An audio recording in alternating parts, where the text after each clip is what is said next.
Hello guys, in this video I am going to show you how to set your visibility on the Tumblr application, but first I just want to mention, don't forget to subscribe to my channel because at 10,000 subscribers I am going to show you my whole YouTube revenue statistics and growth strategy, how to make money online. So let's jump into it.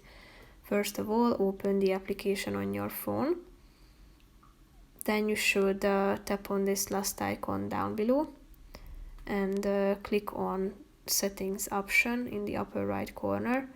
Then scroll down till you find this visibility section down below.